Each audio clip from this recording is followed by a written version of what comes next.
I'm Aaron Graber with Ventrac. In this video, we'll talk about our broadcast spreader. Our broadcast spreader is manufactured by Spiker, and then we add the structure around it so that it fits on our tractors conveniently. This is technically an accessory, not an attachment, but it does warrant talking about because there are a few components that you need to understand before you use it.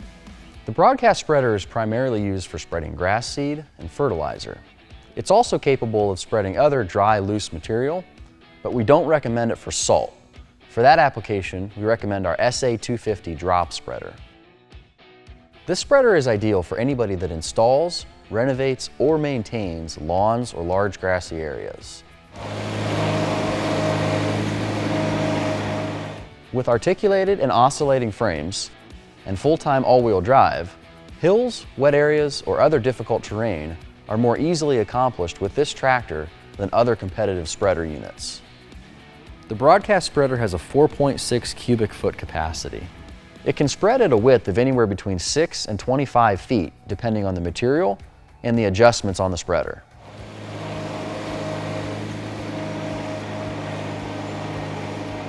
You simply slide the spreader in the 2-inch receiver and then hook up the 12-volt electronics to either the back or the front of the tractor, depending on which end you have it mounted on.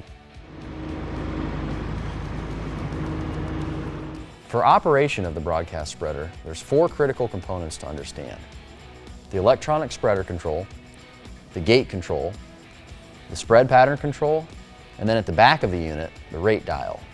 First, the electronic spreader control is pretty simple, but it does have variable speed adjustability, and then it has an on and off switch. There's a manual on and an auto on.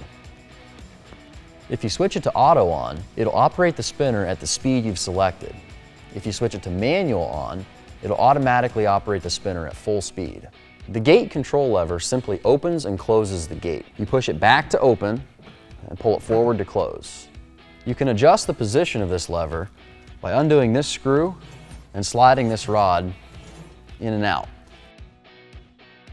The spread pattern control lever is operated to the left or right here. What this does is make sure that your spread pattern is centered on the spreader, so that as you make your passes, the actual material being applied is centered with the tractor. You'll want to adjust this to a different place depending on the material, because each material will spread a little bit differently. The rate dial is located right here at the back of the spreader. It has positions 1 through 9, 1 being the lowest amount of material spread, 9 being the highest. You turn the dial, and then when you open the gate, it provides a stopping point for this lever, so the gate only goes open to that point. If you turn the dial to a higher setting, it allows the gate to open further. It's important that when you either open or close the gate, the spinner is running. You don't want to turn the spinner off before you open or close the gate, otherwise material will build up and might cause a blockage. Thank you for watching this video on the Ventrac broadcast spreader. For more information, visit our website at ventrac.com or visit your nearest local dealer for a demo.